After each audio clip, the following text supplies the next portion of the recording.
how I came up with the name Boyz in the Lab. Well, before I actually chose that as the final name of my group, we actually had different names prior to that. We had Teamwork.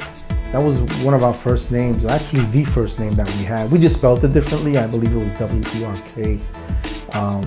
That was one of the first names that we had. And I think we didn't perform with it, but we did record a demo with it and had it played at the RPBC, which was the Record Pool Business Center.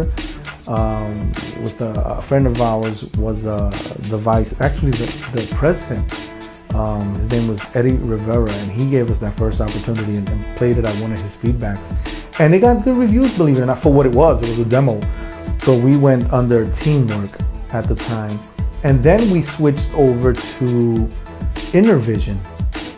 Vision within, like Inner Vision. We did that for a minute, and then I'm like, those were cool names, but you just say a name over and over and it's just something that doesn't really catch. They were good names though. But as I was wrapping up the writing to Fragile Heart and working on the production, I told myself, okay, I really need to get on the board. I need a name for the group. I need a name for us, because if this goes any further, what are we gonna call ourselves? So everybody always said, oh man, you in your lab again. Oh yeah, he's up there working in his lab. So I'm like, okay, it's me and my boys performing, you know, some different ideas kept running through my mind, and I'm like, okay, how about just Boyz in the Lab? Boyz in the Lab. And I remember once I chose that and I said, that's the name, that's what it's gonna be. I called my partner at the time and I said, listen, start doing something, because this is the name that we're gonna use, Boyz in the Lab. And he was like, nice. I mean, that was it. He did hats, he did buttons. I mean, he really, he went all in. He did support the name from day one. And that's how that came about, the name Boyz in the Lab. I mean, we did go through, I believe every group does, they go through different names. But I remember that was the name that I chose finally for the group.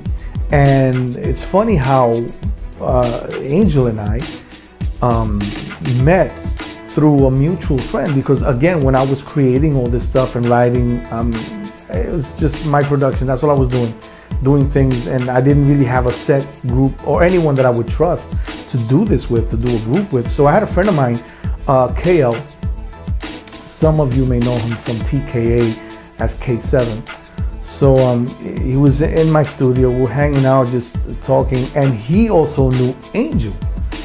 So Angel must have just bought a new keyboard or whatever, hanging out over there. And it's funny how just recently Angel and I were talking, and he reminded me of the story. And he said, you know, it was KL that had said, you need to hook up with my boy Fingers, Felix. He lives right around the corner from you. I was in Manhattan. Obviously we lived in Manhattan, but I was at 116, he was at 115. And you guys need to hook up, man. He's into the music just like you. Angel was more into the acting. That's what started his career in the entertainment industry. So it was good to have someone who already knows the field, and I was happy with that. So I gotta give K7 or KL a big shout out for that, because he was the one that actually got Angel and I to get together to create the group that I did, Boyz in the Lab. And of course we needed a dancer, we needed to dance.